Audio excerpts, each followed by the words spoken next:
கர்த்தருடைய பரிசுத்த நாமத்துக்கு மகிமை உண்டாகட்டும். ஆண்டவரும் உலக இரட்சகருமாகிய இயேசு கிறிஸ்துவின் ஈடு இணையற்ற இன்ப நாமத்தில் உங்களை யாவரையும் வாழ்த்துகிறேன். கர்த்தருக்குள்ளாக உங்களை ஆசீர்வதிக்கிறேன். கர்த்ததாமே உங்களை இந்த நாளிலும் ஆசீர்வதித்து வழிநடத்துவாராக. பிரியமானவர்களே, தியானிக்கும்படியாக எடுத்துக்கொண்ட பரிசுத்த வேதாகமத்தினுடைய பகுதி அருமையான லேவியராகும் புஸ்தகம் 26வது அதிகாரம் 13வது வசனம். லேவியராகும் புஸ்தகம் 26:13.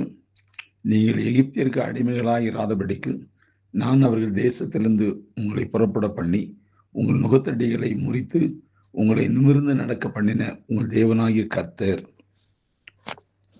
அன்பார்ந்தவர்களே, மனிதனுக்கு மிக மிக முக்கியமானதோர் தேவை உண்டு. ஆனால் பெரும்பாலும் மனிதன் அதனை மிக முக்கியமான தேவையாக எண்ணுவதில்லை.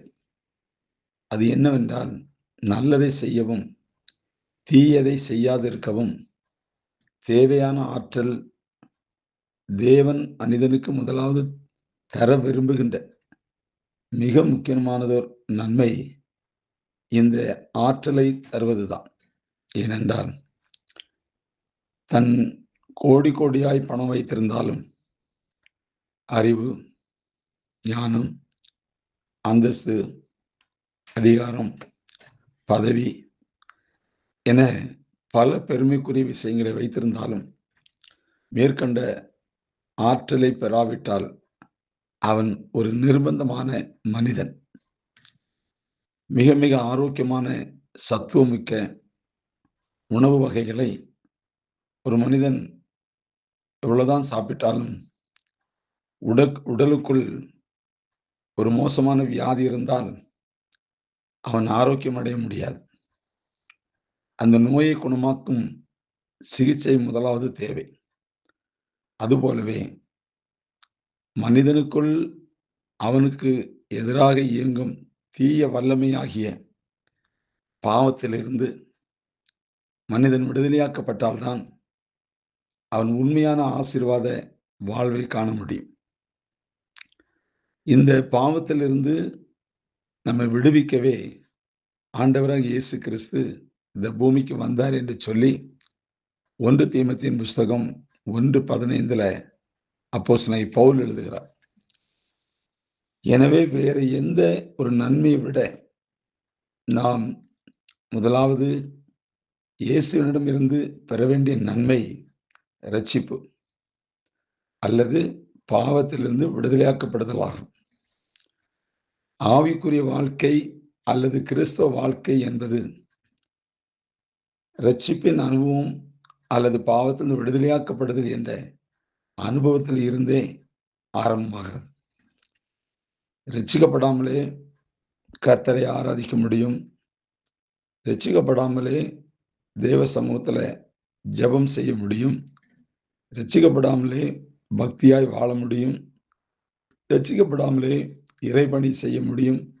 ஆனால் சரியானதை செய்வதும் சரியற்றதை செய்யாமல் இருப்பதும் ரட்சிப்பு இல்லாமல் அது முடியாது. நீங்கள் மருத்துவமனையில் சில நாட்கள் தங்கலாம்.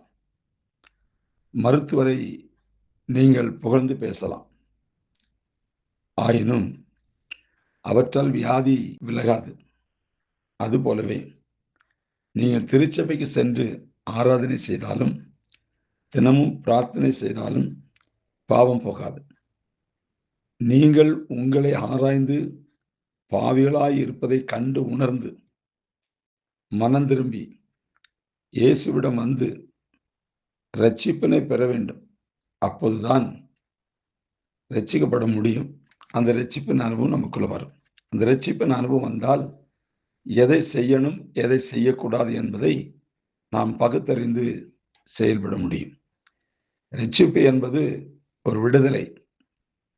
அந்த விடுதலை எதுல இருந்து நாம் விடுதலை வாங்கியிருக்கோமோ திரும்ப அந்த காரியத்தை நாம் செய்ய மாட்டோம். இதுதான் உண்மை. ஏற்கனவே நான் பாவி, ஏற்கனவே பாவத்தில் இருந்தேன், இப்போ ரட்சிப்பின் அனுபவத்தில் வந்துட்டேன், இனி நான் அந்த பாவம் செய்ய மாட்டேன்.